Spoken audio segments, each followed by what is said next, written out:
Hey everybody, this is a review of Gilbert Achcar's Israel's War on Gaza by Barry Finger. It turns out that Dara Horn was overly generous in her concession that, quote, people love dead Jews, end quote. The massacre, rape, and kidnapping of Israelis, Jews, Arab, Druze, I don't know if I'm saying that right, or Druze, Druze, Asian guest workers has been lauded, nay, touted on the campuses and streets of every Western city, as what Gilbert Achcar in his little book praises as a righteous, quote, counteroffensive, end quote, in response to a, quote, protracted Nakba of territorial dispossession, ethnic cleansing, and apartheid, end quote. Achcar, a Lebanese Arab militant of the Trotskyoid Left and professor at the SOAS, is pitching his appeal to the true believers and the wilfully credulous. It's less an analysis than a Third-Worldist catechism. No lazy cliché is left unused. Genocide, settler-colonialism, apartheid, war crimes, open-air prisons, the emblematic rebellion of the global South. Operation Al-Aqsa Flood, he writes, was, quote, seized, end quote, upon by an ever-eager Israel as a pretext to launch its, quote, murderous onslaught, end quote, and no equivocating condemnation of, quote, disproportionality, end quote, will do for Achcar. As this might concede some begrudging level of legitimacy to a different military Israeli response. Achcar diets on raw meat.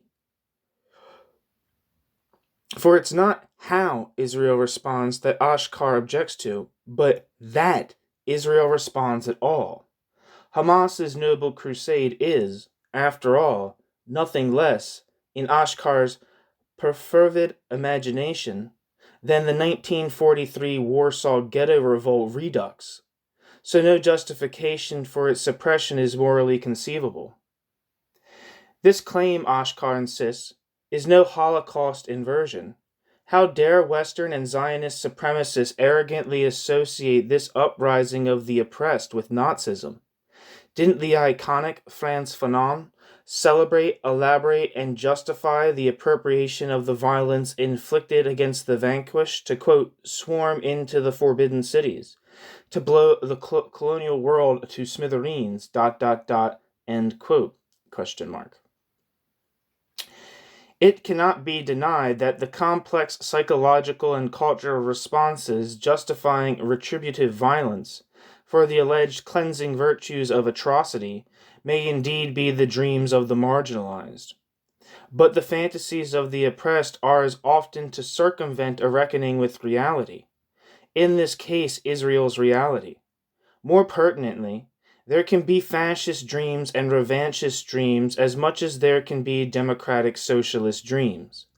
For fascists also wallow in their own unshakable sense of victimhood, which similarly self-license their, quote, entitlement, end quote, to barbarism. The reactionary character of Hamas on women, minorities, gays, Jews, religion, and democracy could not be more evident. It is riven with racism and religious obscurantism.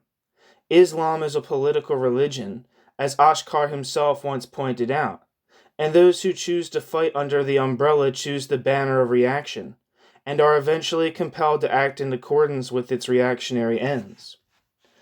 Fred Halliday, I have a piece by Fred Halliday called The Jihadism of Fools on here. Fred Halliday rightfully noted that the, quote, Islamist program, ideology, and record are diametrically opposed to the left. That is, the left that has existed on the principles founded on and descended from classical socialism, the Enlightenment, the values of the revolutions of 1798 and 1848, and generations of experience. The modern embodiments of this left have no need of the, quote, false consciousness, end quote, that drives so many so-called leftists into the arms of jihadists, end quote. Still, It might be argued, and Achcar by implication operates as if he's acting under this assumption, that the oppressed have a right to fight under any banner. Didn't socialists and Democrats, quote, support, end quote, Abyssinia, Ethiopia, against the Italian invasion of 1935 to 37, despite a resistance foully led by slave owners? The slaveholding resistance never, however, elicited the unbridled adulation conferred by the liberal and socialist left upon Hamas. But this concedes too much. Hamas invaded Israel under a very weight of its own intolerant pan-Islamist program. Shouldn't the proposition therefore be inverted? Does Israel have the right to resist, even under the most reactionary, democracy-averse leadership it has ever experienced? Can socialists and liberals support the war without endorsing the political and social values of Israel's governing circles? But these questions are inconceivable for Achcar. Israel's presence itself is an ongoing invasion. For him, the core of Palestinian oppression resides in the intolerable existence of a settler-colonialist Zionist state from which all other alleged crimes arise. There is no point in taking on the spurious, hackneyed allegations against Israel. Suffice it to observe that if the alleged apartheid, genocide, racism, ethnic cleansing, etc., are objectionable in the 0.2% of the Middle East that Israel comprises, they are indisputably and immeasurably worse in the other 99.8% of the Middle East, where the minority experience of being an unmolested equal among equals is utterly unknown, little of which raises more than an episodic peep from the anti-imperialist left. Why? Because Israel's very existence is an affront to the blood and soil nationalism of the Palestinian resistance. And from that platform, every act of terror against Israel has axiomatically already been, quote, provoked, and every aggression is a, quote, counteroffensive, end quote. Its remedy, as chanted throughout the West, is as chemically pure an expression of reaction as one could ever find, to literally unwind time. Quote, we don't want 2 states, we want 48, end quote.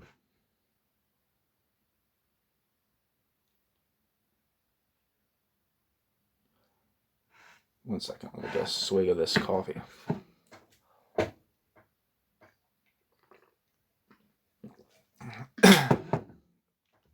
With this, the Nakba has long taken the Nakba's place in a list of, quote, noble, end quote, lost causes. The American South after the Civil War, France in the wake of the Franco-Prussian War, and Germany following World War I. Wolfgang Schievelbusch, author of The Culture of Defeat, documents the archetypical course of managing this unwanted reality through myth-making, aligning defeat with the tragic heroism and imagined grandeur of the past, culminating in the embrace of the revanche.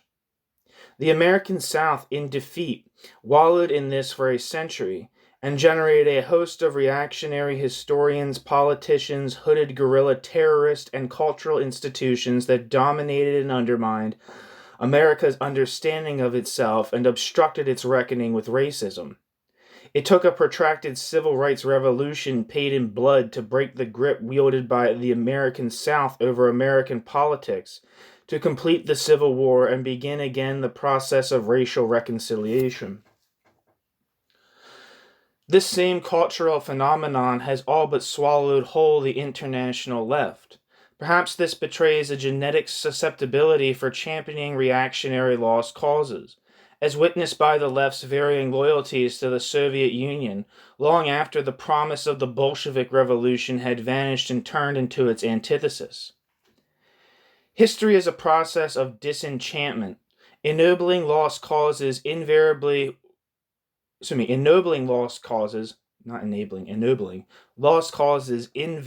one of retrenchment. Jesus Christ. I fucking blew that sentence. History is a process of disenchantment. Ennobling lost causes, invariably one process of re-enchantment. Like the champions of the American South, all alternative histories must have germs of plausibility. The imperialist powers did carve the Arab nations out of the desert, with little attention to economic viability, the desires of the people and diverse religions, ethnic and communal/national aspirations. That's the germ. But add, quote, and then the capitalist powers launched Israel to police the entire framework, end quote. And you have stacked massive crackpot conspiracy atop an anti-imperialist fact. The entangling of fact and fiction gives birth to endless iterations on a theme. First is the original sin of settler colonialism. Then the myth of Zionist collusion with Western powers to occupy Palestine against the will and interest of its indigenous population. And lastly, the devil's bargain by Zionism to be an outpost of capitalist imperialism as repayment until the Zionist tool of Western imperialism morphed into Western imperialism's master. It's the method, as Lucy Davidovich, Dawidowicz, stated, by the, quote, predators of history who plunder the historical storehouse for just those, quote, facts, end quote, which fit their political needs, end quote.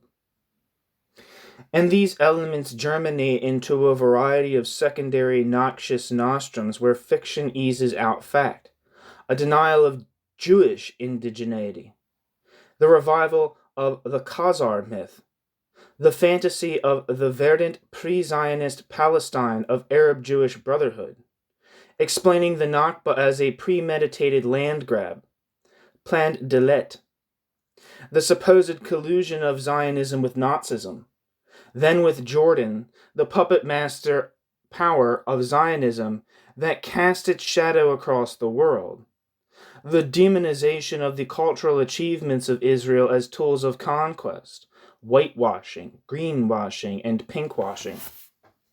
Jews as a, quote, class, end quote, of white supremacists, organ thefts from corpses, no less. The, quote, racist, end quote, refusal of the IDF to employ rape as a weapon of war. ...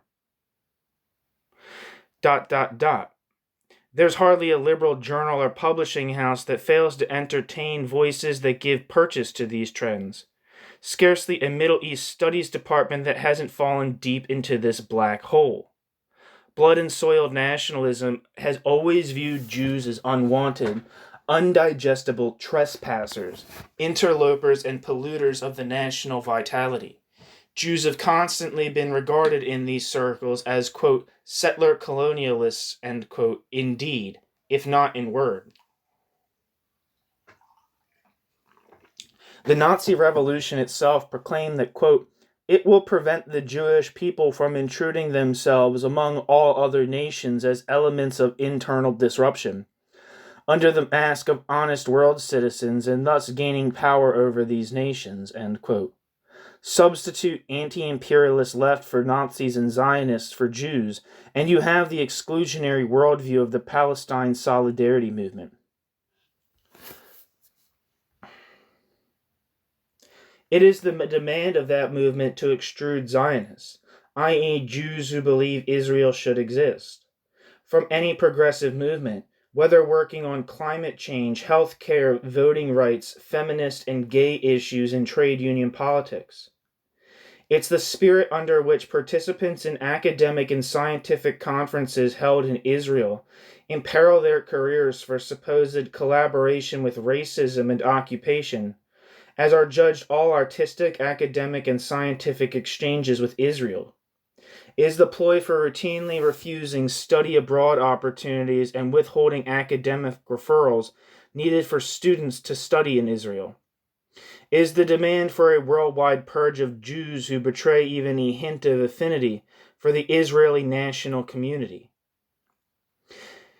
After page upon page of Hamas apologia, of nationalist cliches, and Israeli demonization, Achcar takes an unseen turn. As the war drags on and these essays unroll in real time, he laments, quote, "There is today a lot of religious-inspired maximalism in the Palestinian struggle, as there were yesterday nationalist-inspired maximalism, but hardly any realistic assessment of the conditions in designing a strategy," end quote. He concedes that a, quote, "popular war," end quote, "for the liberation of the whole of historical Palestine does not make sense because Israelis are the overwhelming majority in the pre-1967 territory. This is not like an occupying army. Whether the U.S. in Vietnam or Afghanistan, or Israel in Lebanon," end quote. What would be in the interest of the Palestinian people? Not a two-state solution because, quote, "the so-called independent state in the West Bank and Gaza does not make sense," end quote. What would make sense, he avers, might be the reunification of the West Bank with Jordan, though where this leaves Gaza is unaddressed. To be sure, Achcar never abandons the aim of defeating the, quote, "Zionist state," end quote. But Achcar recognizes the futility of defeating the Zionist state by military means. And in the end, Achcar concludes that this can only be attained by actively engaging with those in Israeli society, quote, "actively opposing the bellicose policies of the Israeli government and fighting for a lasting settlement based on justice, self-determination, and an end to all kinds of discrimination," end quote. What a joint internationalist struggle for self-determination to deprive Jews of the right to self-determination means is anyone's guess. But I suppose in some bizarre way, a turn towards peaceful struggle is a sort of Pilgrim's Progress.